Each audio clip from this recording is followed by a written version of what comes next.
masalah koneksi ya itu kalau hybrid harus siap dengan teknologi yang sudah ini ya, yang sudah koneksi.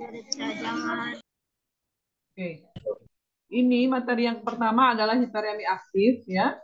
Hiperemi aktif kita lihat nanti di sini bisa terjadi secara normal, fisiologis atau bisa secara patologis. Yang fisiologis contohnya adalah pada saat olahraga terjadi peningkatan aliran darah ke jaringan sehingga darah teroksidasi sehingga kelihatan warna merah. Kalau kita olahraga gitu ya, mukanya kita warna merah gitu, pasien gitu ya. Nah, kemudian yang patologis ketika terjadi inflamasi. Inflamasi contohnya di sini preparatnya adalah dari appendicitis. Suaranya kedengaran di Zoom juga? Dapat? Di Zoom kedengaran? Appendicitis. Nah, ini nanti semua appendixnya membengkak dan berwarna merah. Kalian sudah melihat ya mungkin ya, yang preparat appendicitis. Nanti di sini kita akan melihat ada mukosa appendix. Ya, mukosa appendix di sini adalah mukosa yang berlapiskan epithelitis lapis atau thorax lapis. Nah, di sini dia akan terjadi ulkus. Ulkus ini bisa sampai ke dalam muskularisnya. Itu namanya appendicitis perforasi. Jadi dia sampai menembus ke muskularis ya. Ini hanya sebagian mukosa yang saya lihat, yang saya perlihatkan. Kemudian di sini ada ulkusnya isinya jaringan nekrotik ya, jaringan nekrotik. Kemudian di sini mungkin ada sisa-sisa fekalit nanti warna kuning atau warna hitaman gitu ya di lumen. Jadi ini mukosanya ini adalah lumen yang di tengah ini ya. Kemudian yang kita lihat adalah bagaimana melihat mukosanya. Biasanya dia sembang, tidak padat gitu, agak longgar ya mukosa yang untuk mukosanya.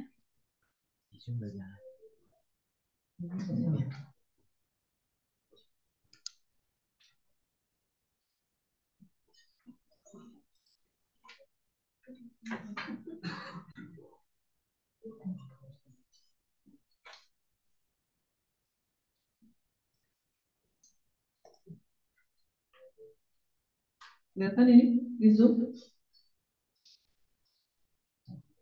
Sudah pindah?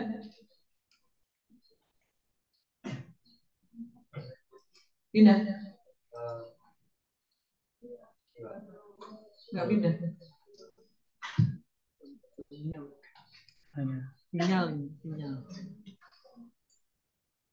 Pindah? Pindah nggak? Kalau di sini pindah. Di Zoom? Baginya siapa yang di sini? Yang ini. Di sini apa di sana? Coba direspon yang di Zoom. Ini kelihatan nggak?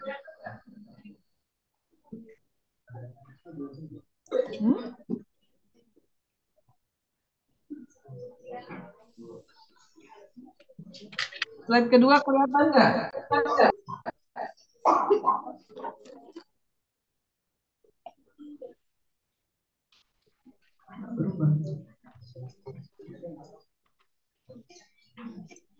Ini tulisan. Ini gambar.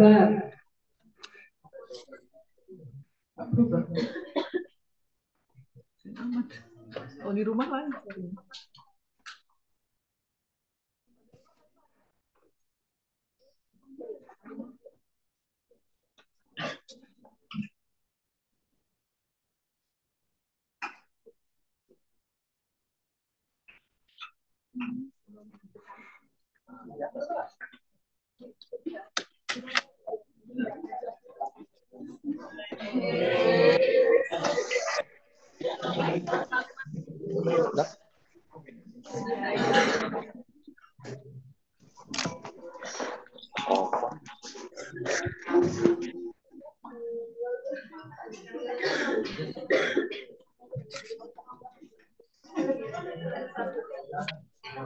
Ya, udah pindah.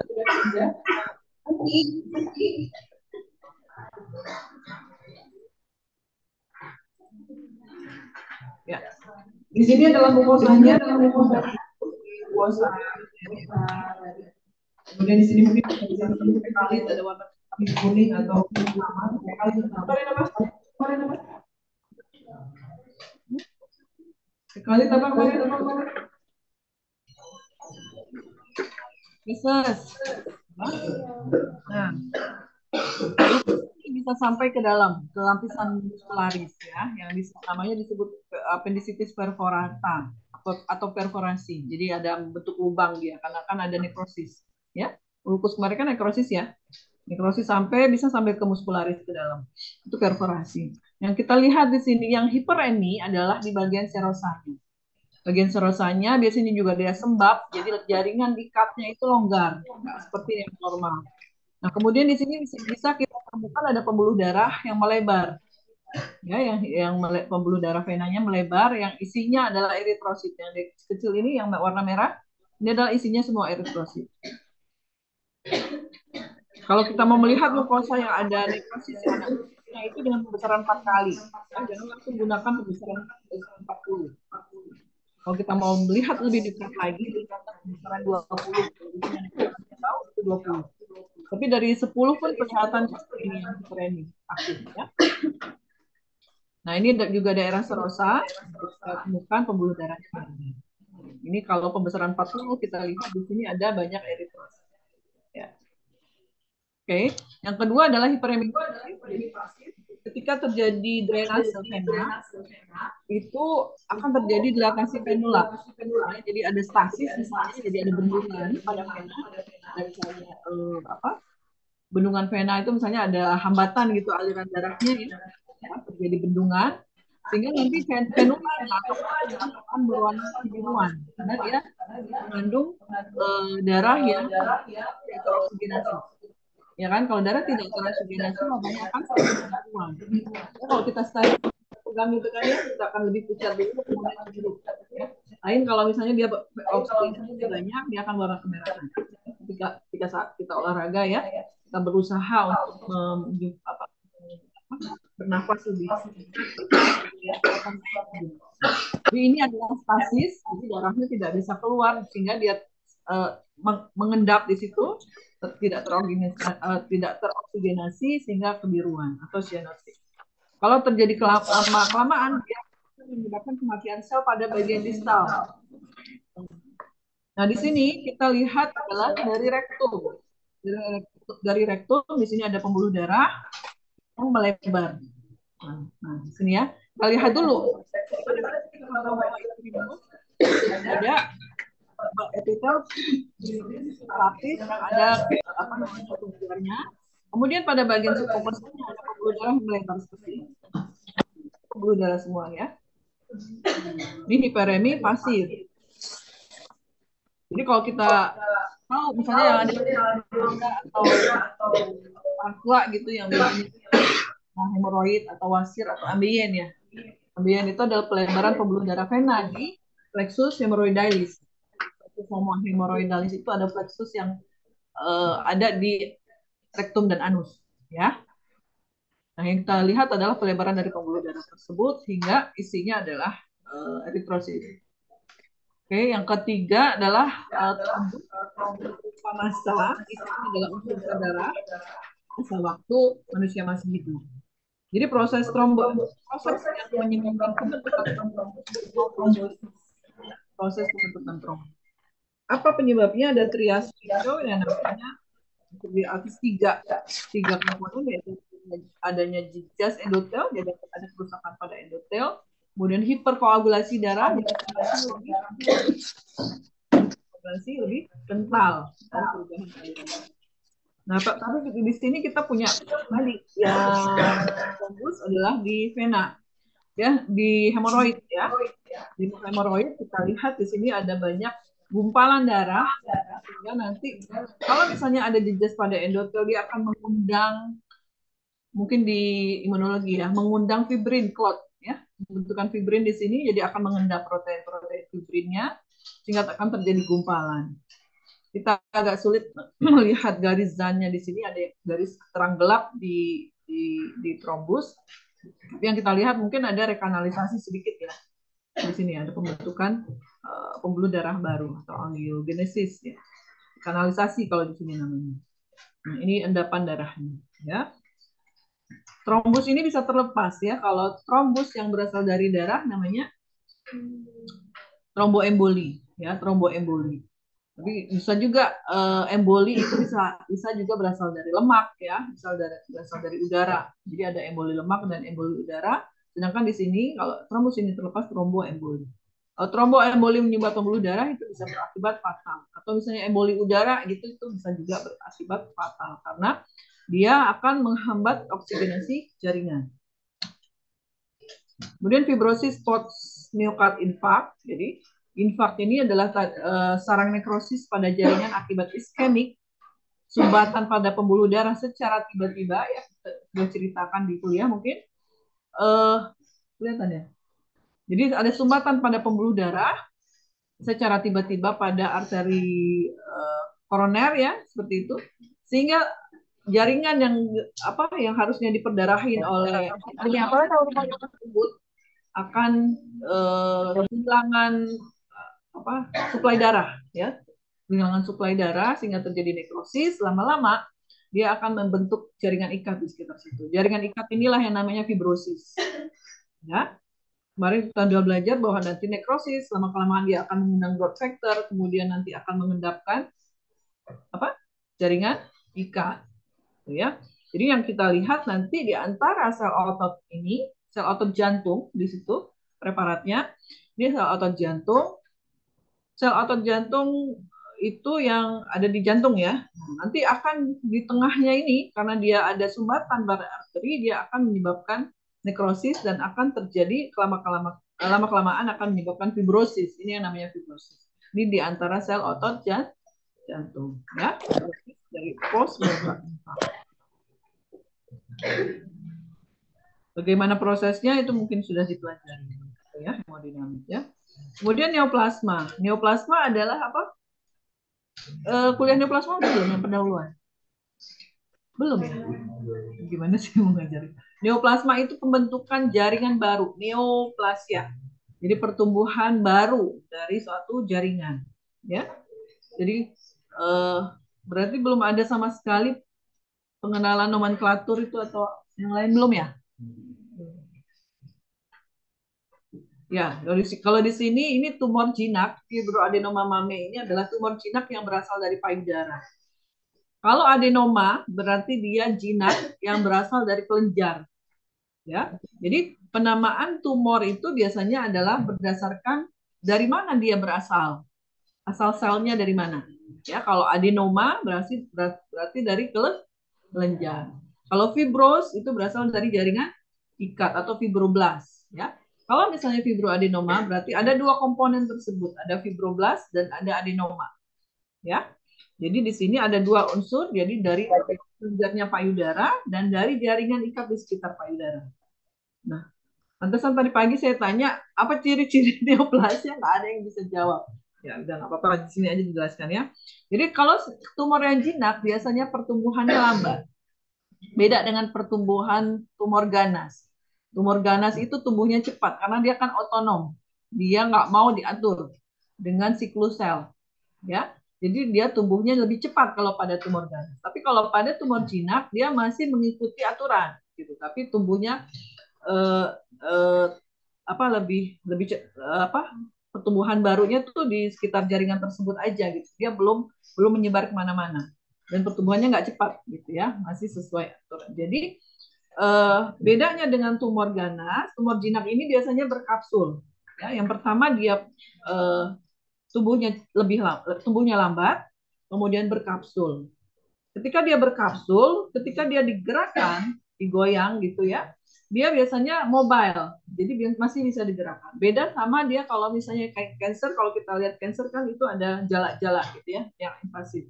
Nah itu akan terfiksir, jadi agak sulit digerakkan. Itu yang ketiga ciri dari bedanya tumor jinak dan ganas. Dan di sini secara makroskopik tumornya akan berbatas tegas, berkapsul, dan konsistensinya biasanya kenyal.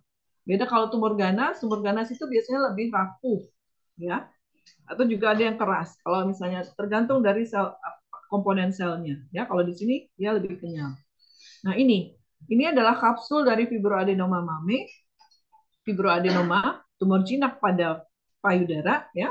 Biasanya pada usia muda, beda sama yang karsinoma. Kalau karsinoma itu ada pada usia lebih tua, ya, pada umur belasan ini suka ada, ya. Makanya disarankan untuk sadari atau periksa payudara sendiri. Jadi ada pada orang muda biasanya jenisnya ini fibroadenoma mame, ya. Di mana unsur kelenjarnya? Unsur kelenjarnya seperti ini. Ini yang bulat seperti ini dilapisi oleh epitel kuboid atau silindris lapis, gitu ya. Ini kelenjarnya dan ini adalah komponen fibrosanya. Coba lihat di sini, ada ya? Ini saya nggak kelihatan di situ. Kelihatan. Nah, ini komponen fibrosanya. Jadi sel-sel yang spindle atau sel yang intinya ini memanjang itu adalah sel fibrosanya. Ya, sel fibrosa menghasilkan matriks, ya, matriks fibrosa atau matriks kolagen nanti kalau dia udah lebih matur, dia lebih keras, ya. Nah, ini komponennya jadi ada dua, jadi ada fibros dan adenoma. Jadi namanya fibroadenoma mami. Ya, ini gampang, ya.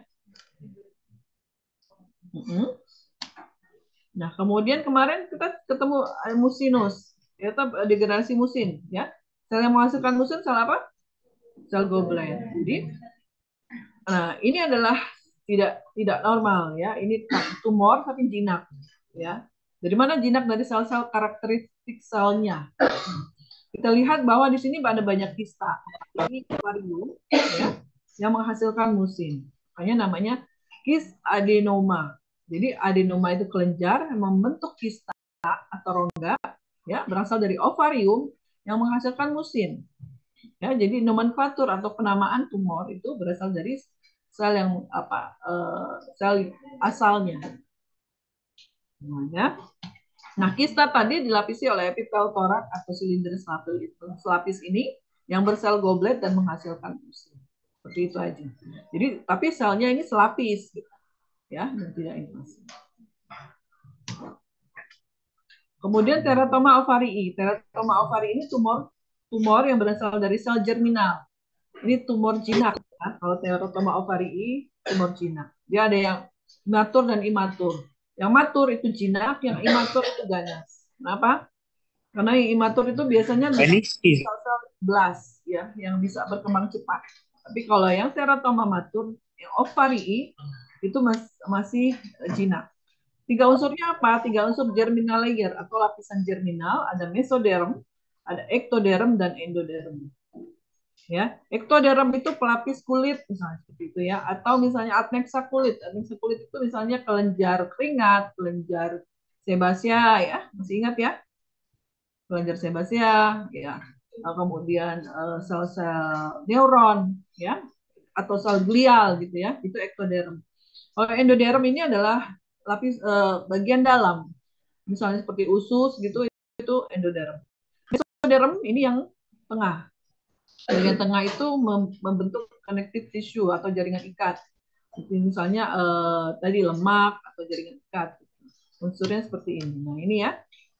Ketika dia germinal layer itu berkembang di dalam ovarium, itu satu yang tumor, suatu tumor tapi jinak, ya. Nah, ini akan bisa membentuk, kan kalau ektoderm itu ada folikel rambut, itu bisa tumbuh menjadi rambut. Jadi kalau misalnya di ovarium ada tumor seperti ini, jangan kaget, ya, karena ini sebenarnya tumor jinak. Biasanya jinak, kebanyakan lebih jinak, ya. Jadi jangan dikibuli oleh dukun, ya. Ini keluar dari sini misalnya ada tumor berambut, berminyak gitu, ya. Biasanya seperti itu, ya. Ini ada tumor yang seperti ini yang berasal dari ovarium karena kita tahu asal selnya, ya, dari ektoderm, ya, dari endoderm dan mesoderm. Oke. Ini ada folikel, ada rambut, ya, kemudian ada minyaknya juga karena kan ada sebaceous gland-nya, ya. Nah, ini komponennya, ini endodermnya seperti usus, epitel usus, ya, yang epitel silinder sel goblet. Nah, ini kulit, ya, kulit yang ada sebasianya. Nah, ini unsur otaknya. Tuh. Kemudian neurofibroma itu tumor jinak yang berasal dari pembungkus saraf perifer. Ya, ini jadi di perifer. Kalau di perifer berarti di sekitar dekat kulit, ya. Jadi tumbuhnya seperti ini, tumbuhnya menonjol di kulit gitu. Neurofibroma ini berarti tumor jinak yang berasal dari neurofibros yang ada di neuron perifer, ya. Misalnya sel Schwann dan fibroblast. Selnya seperti apa, masih ingat? Sel pembungkus saraf adalah sel yang bentuknya spindle dan bergelombang, seperti ini, ya. Biasanya kalau tumor jinak itu nggak banyak mitosis, memang pertumbuhannya lambat kan, dia nggak akan bermitosis banyak. Nah, ini di kulit, kemudian ada penonjolan yang tadi kita lihat isinya adalah tumor yang berbatas tegas seperti ini, yang isinya adalah sel-sel spindle, ya, sel-sel spindle yang bergelombang dan sulit ditemukan mitosis. Jadi ini dikasih aja, ambil dari sini ya. Kemudian karsinoma, kalau karsinoma rektum itu biasanya epitelnya epitel kelenjar, namanya adenokarsinoma. Kalau ujungnya karsinoma berarti ganas, ya. Nah, ini tumornya, kita lihat bahwa di sini ada lipatan-lipatan dari rektum, ya. Lipatan rektum tersebut biasanya permukaannya itu halus, ya, licin gitu. Tapi di sini ada tumor yang seperti ini, besar seperti ini. Ya, jadi tumor ini seperti pertumbuhan baru dan warnanya berbeda dengan sekitarnya, dengan yang jaringan normal. Ya, tumornya. Dan di sini kita lihat bahwa sel-selnya itu bermacam-macam. Tidak seperti kelenjar rektum yang kita lihat kemarin ya. Atau lihat nanti di hemoroid ada kelenjar rektum, dia rapi, lapisannya masih hanya terbatas pada propria, ya, lapisan propria. Itu kan bulat-bulat gitu ya. Tapi ini kacau gitu ya. Ukuran dan bentuknya berbeda-beda. Kemudian banyak mitosisnya ya. Dan biasanya ada anak inti ya, sitoplasmanya juga. Kadang-kadang ada nekrosis di sekitarnya. Oke. Kemudian ini karsinoma sel squamosa, contohkan pada serviks ya. Ini serviks, ini uterus ya. Ini uterus, ini serviks. Nah, biasanya mukosa pada serviks itu adalah mukosa yang licin, ya, yang halus seperti ini. Wah, ya, kita lihat di sini ada tumor ganasnya seperti ini. Ya, makanya dia ketika senggama itu biasanya ada perdarahan karena ada gesekan pada tumor. Karena tumor itu kan banyak pembuluh darah, ya. Ini yang bagian licin, bagian yang tidak terkena tumor, ini bagian yang terkena tumor. Gitu. Ini perhatikan warnanya berbeda dengan mukosa yang normal, ya. Kemudian kita lihat dengan dibelah ini ya, dibuka. Nah, ini tumornya. Biasanya ada banyak nekrosis. Nah, ini tumornya ini biasanya mengenai squamocolumnar junction dari si ekto dan endocervix ya, perubahan dari ektocervix ke endocervix. Ini tumornya yang banyak nih. Harusnya kan di mukosanya hanya terbatas di sini. Ya, tapi ini invasif ke dalam. Jadi kalau yang menyebabkan dia bisa menyebar itu dia masuk dulu ke dalam ke jaringan sekitarnya, kemudian menembus pembuluh darah, kemudian dia pindah ke organ lain, ya. Nah, ini pembesaran kecil, kita bisa lihat ini ada tumornya, kemudian dibesarkan dengan pembesaran 40. Ini sel-sel tumor yang ganas. Ya, dilihat di sini ya. Kalau dia melotot sama kita tuh, ngeliatin kita, anak intinya ada gitu yang besar-besar ya. Kalau dia nice gitu seperti ini, yang squamosnya itu nggak akan melotot kan? Dia nggak melototin kita gitu. Tapi kalau ini dia galak gitu kelihatannya nih ya. Besar besar kecil. Kemudian ada anak inti ya, ini kecil ini yang di dalam inti. Kemudian ada anak. Kalau yang ini sitoplasma ya.